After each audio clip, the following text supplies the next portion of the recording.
Hi everyone, how are you? Hope you will be fine. बेटा मैं current affairs की class शुरू करने जा रहा हूँ और मेरी कोशिश ये है कि जो यूपीएससी का एग्ज़ाम प्री 4 अक्टूबर को होने जा रहा है, हालांकि 28 सितंबर को सुप्रीम कोर्ट विद्यार्थियों के द्वारा दिए गए याचिका पर, पिटीशन पर सुनवाई करेगी कि 4 अक्टूबर को एग्ज़ाम लिया जाए या 15, 20, 25 दिन के लिए एक्सटेंड किया जाए बिकॉज ऑफ कोविड। लेकिन हम 4 अक्टूबर मानकर चलते हैं और मैं वैसे रेगुलर आपको 5 सितंबर तक का करंट अफेयर्स पढ़ा चुका हूं। पीडीएफ तो आज तक का मैंने आपको भेज दिया और 22 तारीख तक का मैंने आपको अपने हैंडराइटिंग में रिटेन पीडीएफ भेज चुका हूं। अपार्ट फ्रॉम दिस यूट्यूब पर और अपने जितने ऑनलाइन क्लासेस थे उन तमाम जगहों पर मैंने करंट अफेयर्स 5 सितंबर तक वीडियो अपडेट कर चुका हूं। अब मेरे ख्याल में ये है कि जो 5-4 अक्टूबर को एग्ज़ाम होना है, ये मान के चलिए कि 15 दिन पहले तक का सवाल बनाएगा। हाँ, ऑनलाइन नहीं है, फिर भी मैं मान के चलता हूं क्योंकि 20-22 दिन पहले तक के क्वेश्चन आए हुए हैं कई बार। उसी को ध्यान में रखकर हमने शुरुआत करी है आपके लिए। तो मैं अब 6 सितंबर से लेकर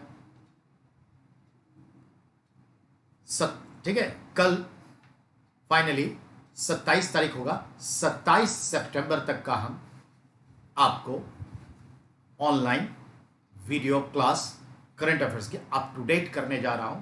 उसी कड़ी में मैं ये शुरुआत करने जा रहा हूं।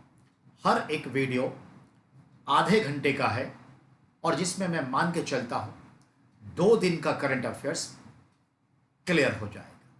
तो लेट्स स्टार्ट। और मैं आपसे गुजारिश भी करता हूं कि आप सभी लोग, जैसा कि आप जान रहे हैं, सुनील सर मैं आप सभी लोगों के लिए शिक्षा को एक हद तक, जहाँ तक मुझसे संभव हो पा रहा है, समय निकाल करके बहुत कुछ आप लोगों के लिए निःशुल्क व्यवस्था की कोशिश कर रहा हूँ।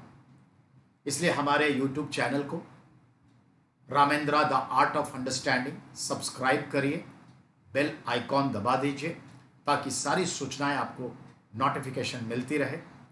और जहाँ तक हो लोगों तक शेयर करिए।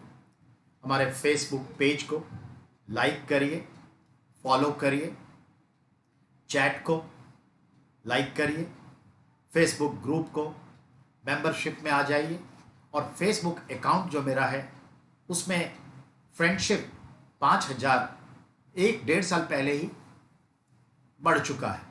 तो हमें मजबूरी में काम करना पड़ता है। जो विद्यार्थियों के आते हैं तो उनको एक्सेप्ट करते हुए, जो हमारे पुराने हैं, जो स्टूडेंट्स नहीं है, तो थोड़ा उनको हम साइड करते हैं, जो हमारे लिए दुख की बात है। लेकिन मैंने अब उसको बिजनेस अकाउंट में डाल दिया है तो अब फॉलो हो सकता है। तो मेरे फेसबुक अकाउंट को फॉलो करिए बेटा, क्योंकि अपने एक्सट्रीम पर है वो फ्रेंडशिप में। मेरे 2 अकाउंट हैं फेसबुक पर सुनील चौधरी के नाम से।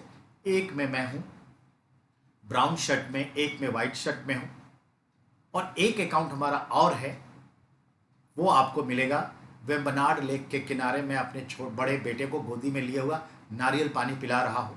तो आप ये तीनों पर जाइएगा, सुनील चौधरी डाल करके, जीएस का खिलाड़ी आपको मिल जाएगा। इनमें से किसी पर भी आप फ्रेंड लिस्ट में आ जाइए, फॉलो कर लीजिए बेटा, ठीक है। ये आपसे गुजारिश है मेरी। मैं ऑलरेडी टेलीग्राम पर भी हूँ, चैनल भी है सुनील सर ऑनलाइन क्लासेस करके। तो हर जगह मैं उपलब्ध हूँ आपके लिए। इंस्टाग्राम पर हूँ, ट्विटर पे हूँ सुनील चौधरी के नाम से। तो बिल्कुल आप जो है जुड़िए इससे। आपका सहयोग चाहिए आप ही के लिए। कहते हैं ना, अब्राहम लिंकन ने कहा था, डेमोक्रेसी क्या है? Of the people, for the people, by the people. तो ये जो निःशुल्क शिक्षा की मैं कोशिश कर रहा हूँ सुनील सर के द्वारा, आप लोगों के सहयोग से, वो आपका ही है, आपके लिए ही है और आपके हमारे द्वारा ही है। तो इसको आगे बढ़ाइए, ठीक है। चलिए मैं शुरुआत करता हूँ। मेरे सामने 6 सितंबर है 2020 संडे का दिन 6 सितंबर। कारोबारी सुगमता रैंकिंग एक होता है ना डूइंग बिजनेस में, तो बिजनेस का इजी डूइंग बिजनेस, तो याद रखिएगा हमने जो कहा आपको easy of doing business ranking, यानी कारोबारी सुगमता रैंकिंग 2018-19 में वाणिज्य और उद्योग मंत्रालय द्वारा जो जारी किया जाता है।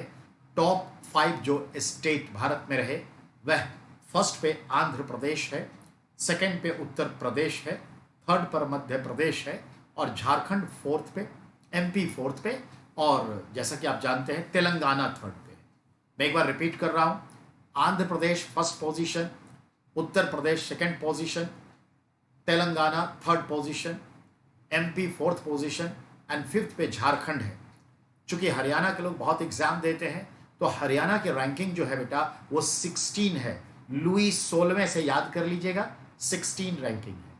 और हाँ, हरियाणा के बाद बिहार जो है वो 26वें पोजीशन पे है, 26 पोजीशन पे है बिहार, और 8 अंक पिछड़ गया है इस बार बिहार, तो याद रखिएगा। चलिए अब तो हम समझ गए, ये चौथी बार जो है ईज ऑफ डूइंग बिजनेस की रैंकिंग निकाली गई है। नेक्स्ट पे आ जाइए, मेरा नेक्स्ट जो क्वेश्चन आएगा वो यूनाइटेड नेशन ऑर्गेनाइजेशन ने aware to world famine occurs in the going time in the Congo, Yemen, South Sudan, North Eastern Nigeria. मतलब समझिए, यूएनओ ने दुनिया को अवेयर किया है कि बहुत जल्दी भयानक परिस्थिति में इन निम्न देशों में भूखमरी, अकाल पसरने वाला है, क्योंकि हालात अब से ही बदतर हैं। कॉन्गो में, यमन में, साउथ सुडान में और नॉर्थ ईस्टर्न नाइजीरिया में। तो नाइजीरिया, साउथ सुडान और कॉन्गो ये 3 अफ्रीका के देश हैं और यमन वेस्टर्न एशिया के, जो हम अरब प्रायद्वीप कहते हैं, वहाँ सऊदी अरब के पास है यमन, जहाँ कॉन्टिन्यूअसली क्या चल रहा है, आपस में युद्ध चल रहा है, एथनिक वॉर चल रहा है, सिविल वॉर चल रहा है। साउथ सुडान भी सिविल वॉर में है, नाइजीरिया में भी सिविल वॉर है, यमन में भी सिविल वॉर है। कॉन्गो में तो सिविल वॉर नहीं है लेकिन हालात बहुत बदतर है, इस पर ध्यान देंगे। अब आइए, जम्मू एंड कश्मीर रियाई या रियासी डिस्ट्रिक्ट जो है, वहीं चेनाब नदी पर दुनिया का सबसे हाईएस्ट फ्रॉम सी लेवल भी कहिए और रिवर बेड से भी, तो हाईएस्ट जो है रेलवे ब्रिज बन रहा है जो अगले साल पूरे होने की संभावना है। तो वो डिस्ट्रिक्ट कौन सा है, ये बड़ी बात है। तो डिस्ट्रिक्ट का नाम है क्या, रियासी, दैट इज इंपॉर्टेंट। अब आइए, अब जो हम बात करने जा रहे हैं उसको ध्यान से सुनेंगे, उसको ध्यान से सुनिए। अगला हमारा है जो आर्टिकल 217 है, हमारे कॉन्स्टिट्यूशन का आर्टिकल 217 जजों के योग्यता एवं शर्तों के बारे में बताता है, लेकिन जज बनने की गारंटी नहीं देता है, ऐसा सुप्रीम कोर्ट ने अभी अभी कहा है। एक्चुअली एक एडवोकेट साहब ने जो है उनका कॉलेजियम में नाम गया पर उनका सिलेक्शन नहीं हुआ और कहा कि हम हर चीज में ओके हैं, तो एक याचिका दाखिल की थी जिस पर सुप्रीम कोर्ट ने यह फैसला सुनाया। क्यों? क्योंकि हम और आप सब जानते हैं सुप्रीम कोर्ट के एडवोकेट बनने के लिए जो योग्यता और शर्तें हैं उन सब के अलावे एक खास बातें भी दी गई है। इन सब के होते हुए भी वह राष्ट्रपति की नजर में विधि का कुशल वेत्ता ज्ञाता हो। In the eyes of the president of India he or she must be scholar of Indian constitutions, highly acknowledged and imposed of the law। अगर राष्ट्रपति को लगता है तो ठीक है, नहीं लगता है तो नहीं है, तो ये ध्यान में रखने की चीज है। इसलिए हमने क्या कहा, आर्टिकल 217, ठीक है, ब्रैकेट में 2, it is not given the guarantee to become the जज of supreme court, it is just saying the condition and eligibility for to become the judge of Supreme Court। Clear? Next पे आइए बेटा। जैसा कि आप जानते हैं एक पेय पदार्थ है थोड़ा नशा के लिए भी और मेडिसिनल पॉइंट ऑफ व्यू से भी पूरी दुनिया में इस्तेमाल होता है, खासकर ट्रॉपिकल रीजन वाले देश में। भारत में एक पेय पदार्थ का नाम है भांग। इस पे कितने गाने हैं। और भांग को हम हैम्प और मारिजुआना भी कहते हैं। लैटिन अमेरिका देशों में भांग फ्री है, खाओ पियो, मैराडोना हो, पेले हो, कोई भी हो, सब चलेगा, लोग खाते हैं। हमारे देश में भी गांव में शहरों में खाते हैं, खूब खाते हैं। पान की दुकान पर, चाय की दुकान पर, यहाँ वहाँ यूनिवर्सिटी कैंपस में मिलते हैं। तो भांग जो है उसके ऊपर बात चली कि भांग कहाँ तक मेडिकली फिट है और कहाँ तक अनफिट है। तो जरा गौर से सुनिए सर, सिर्फ सुनना है आपको, सुनने पर ध्यान देना, ठीक है? तो सुनिए। भांग से होने वाले नुकसान, मस्तिष्क विकास अवरुद्ध हो जाता है, लत लग जाती है। वो गाना सुने, तेरी तो लत लग गई, लत लग गई, ठीक है? मानसिक बीमारी से घिर जाते हैं, अवसाद डिप्रेशन बढ़ जाता है, बेचैनी छा जाती है, आत्महत्या की प्रवृत्ति जाग जाती है। समझ में आई? इसमें कारोसिनो जिन्स एक होता है, जिन्स कारोसिनो। अब ध्यान दीजिए, जो कैंसर के लिए जिम्मेदार है, फेफड़ों की बीमारी के लिए जिम्मेदार है, ठीक है, और आकस्मिक हार्ट अटैक हो सकता है, गर्भ अवस्था में स्तनपान से जुड़े दुष्प्रभाव पैदा करता है। गर्भावस्था में स्तनपान से जुड़े दुष्प्रभाव, बैड इफेक्ट पैदा करता है। चलिए, अब सवाल है, तो क्या भांग फिर भी लोग क्यों खा रहे हैं? तो भांग से कुछ फायदे हैं, ट्रेडिशनली रिसर्च्ड है। तो भांग के फायदे सुन। भांग का फायदा यह है कि मिचली जो आती है उससे, उल्टी जो आती है उससे, HIV के लक्षणों में उससे, भूख पैदा करने के लिए, ये सब के लिए अच्छा है। यानी उल्टी रुक जाएगी, हार्ट अटैक की संभावना जो थी उसका कोई फर्क नहीं पड़ेगा। लेकिन हमने क्या कहा कि मिचलाने, जी मिचलाने से जो होती है वो खत्म हो जाएगी, पुराने दर्द छूट जाएंगे, मल्टीपल स्क्लेरोसिस, ब्रेन से प्रॉब्लम बीमारियां छूट जाएगी, इसके, ठीक है, इंसेक्लेपेशिया जिसको हम लोग मिर्गी कहते हैं वो छूट जाएगा, डाइजेस्टिव सिस्टम अच्छा होता है। भांग खाने के बाद लोग खूब खाना खाते हैं, बारातियों में लोग खूब खाते पीते हैं। हमारे एक चाचा जी हुए, ठीक है, वो बहुत भांग खाते थे और भोजन करने जब जाते थे गांव घर में कहीं पट्टी वाटी में, तो भांग खाने के बाद और फिर खूब खा के आते थे। बहुत प्यारे चाचा हमारे थे। अब आइए, ग्लूकोमा में भांग फायदा करता है, ठीक है, और क्यूरेटिव सिंड्रोम्स, ब्रेन की बीमारी है उसमें भी फायदा करता है, ट्यूमर में फायदा करता है, स्लिप डिसऑर्डर, अगर नींद नहीं आती है तो भांग खाइए, प्यार से सो जाइए। समझ में आई बात? तो भांग एक कॉमन चीज है, पर कभी कभार खा लिया तो चलेगा। होली में तो लोग खाते ही हैं।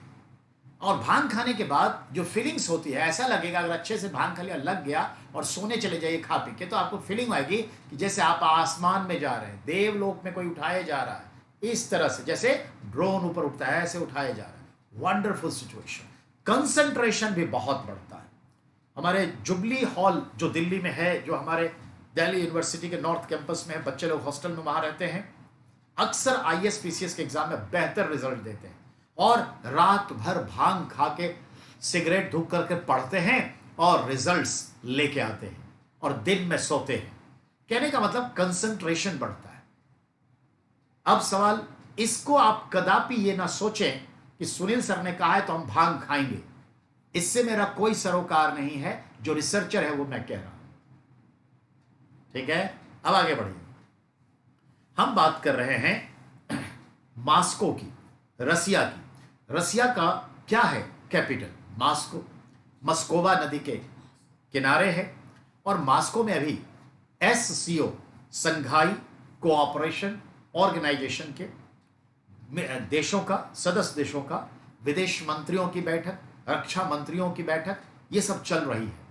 तो इसी सिलसिले में रक्षा मंत्रियों की बैठक हुई और हमारे राजनाथ सिंह शरीक हुए।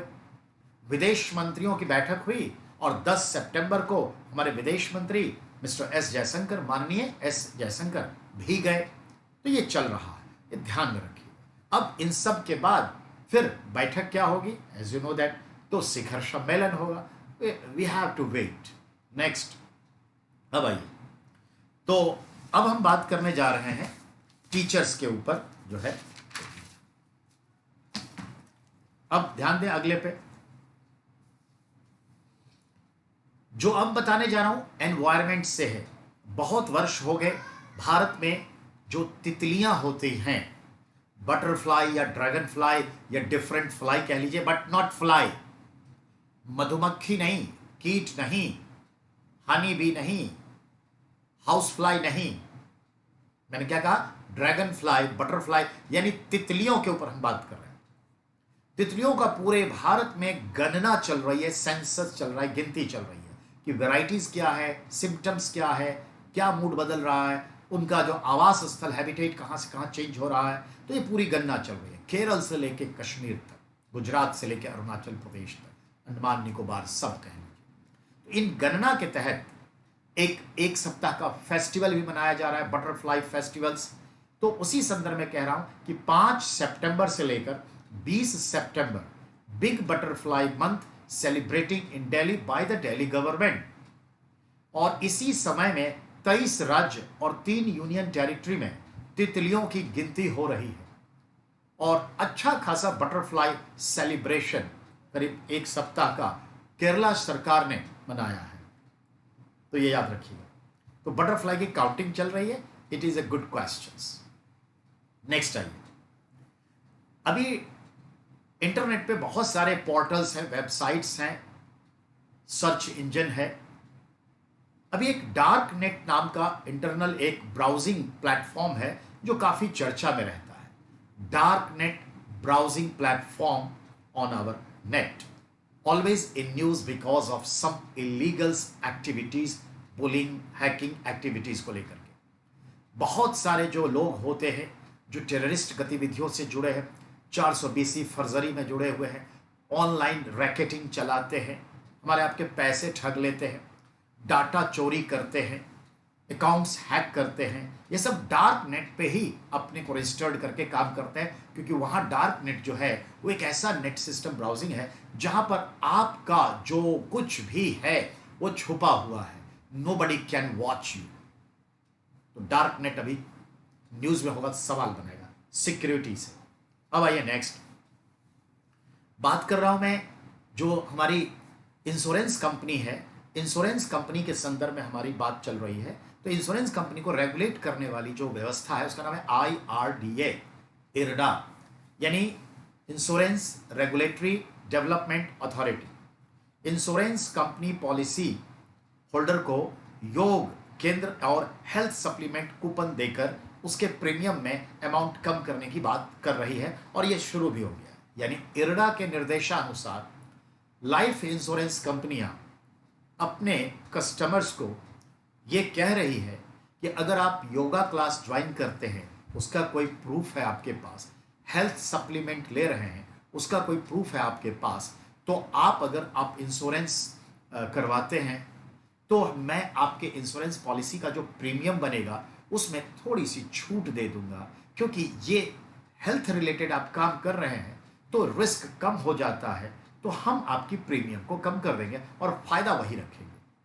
समझ में आई? ये इरडा के निर्देश पर इंश्योरेंस कंपनियां कर रही है, ये याद रखने की चीज है। नेक्स्ट है अगला जो हमारा है, ध्यान दें, प्लास्टिक्स उद्योग में पेट्रोलियम का इस्तेमाल खूब होता है। चूंकि प्लास्टिक्स के डिमांड एनवायरमेंटल प्रॉब्लम्स को लेकर के कम होते जा रहे हैं, डिमांड कम हो रहा है, बिक्री कम हो रही है, तो प्लास्टिक्स इंडस्ट्री में पेट्रोल की खपत भी कम हो रही है। इस तरह से अब पेट्रोल की डिमांड भी कम हो रही है, तो प्राइस कांस्टेंट है, नीचे गिर रहा है। ये ध्यान में रखने की चीज है, ठीक है। अब आइए, हम बात कर रहे हैं जो इंग्लैंड है उसका एक बैट्समैन है इयान बेल, ठीक है, प्रोफेशनली क्रिकेट से संन्यास लेने की घोषणा की। वन लाइनर है, इयान बेल जो है वो क्रिकेटर हैं इंग्लैंड के जो प्रोफेशनल क्रिकेट से संन्यास, रिटायरमेंट का डिक्लेरेशन दिया है। नथिंग एल्स, इतना ही पढ़ना। अब आइए, world record in 1 hour, environment से रिलेटेड है, फिलीपींस से रिलेटेड है। फिलीपींस में आम जनता ने 1 घंटे के अंदर, ठीक है, 1 घंटे के अंदर हम देखते हैं कि 18 पॉइंट, ठीक है, 9, हाँ ठीक ठीक ठीक, वर्ल्ड रिकॉर्ड जो है 22 लाख पेड़ 1 घंटे के अंदर लगा करके वर्ल्ड रिकॉर्ड बनाया है Guinness book of world record. Philippines 1 घंटा 22 लाख पेड़ लगा के वर्ल्ड रिकॉर्ड बनाया विद इन द डे, 24 घंटे में नहीं। अब आइए, world record in 1 hour race 18.9.30 kilometre walked by Ethiopian origin athlete, ठीक है, Sifan Hassan in female category, citizen of Netherland. Netherland की एक धाविका जो नीदरलैंड की नागरिक है लेकिन वो इथोपिया की ओरिजिन है, उसने 1 घंटे में 18 किलोमीटर 930 मीटर यानी लगभग 19 किलोमीटर का वर्ल्ड रिकॉर्ड बनाई है इन female category. It's a good question. Next, 7 September 2020, it is Monday. अब क्या क्वेश्चन है उस पर ध्यान दीजिए। विज्ञापन नियम के अनुसार अब एक विज्ञापन में रूल रेगुलेशन चेंज हुआ है। अब बच्चे धर्मार्थ कार्य विज्ञापन में अपील नहीं कर सकते, यानी जो 14 साल से नीचे के बच्चे हैं, अगर कोई रिलीजियस कैंपेनिंग है, प्रचार है, उसके लिए आप छोटे बच्चों का इस्तेमाल नहीं कर सकते। मुफ्त शब्द का इस्तेमाल विज्ञापन में आप अब नहीं कर सकते। ये कह सकते हैं कि इसी रकम में आपको ये तमाम जो एडिशनली प्राप्त होता है, ठीक है, तो मुफ्त शब्द नहीं बोलिएगा। अब है दाता, ठीक है, विज्ञापन दाता नहीं करते और बिना बाजार में कोई सामान प्रोडक्ट उपलब्ध कराए बगैर विज्ञापन नहीं देख सकते आप उस सामान का। यानी कि अगर मैं जब तक कोई चीजें उस प्रोडक्ट को आपके सामने टीवी वगैरह सोशल साइट नहीं दे दिया, उससे पहले हम उसके बारे में विज्ञापन नहीं दे सकते। Firstly you have to introduce product in the market, then start advertisement. Without producing of product in the market can not be drive campaign. All three are very good, अच्छा है।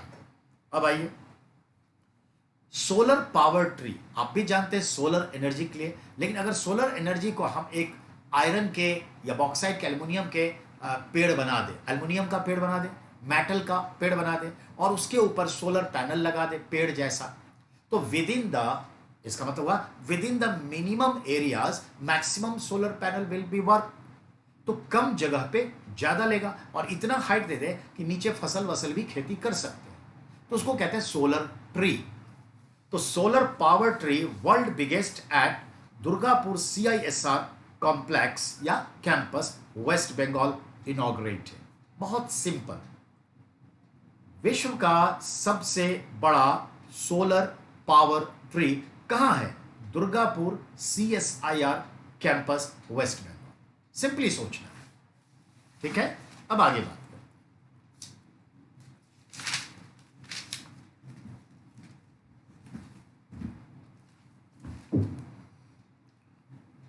अब नेक्स्ट पे आ जाते हैं।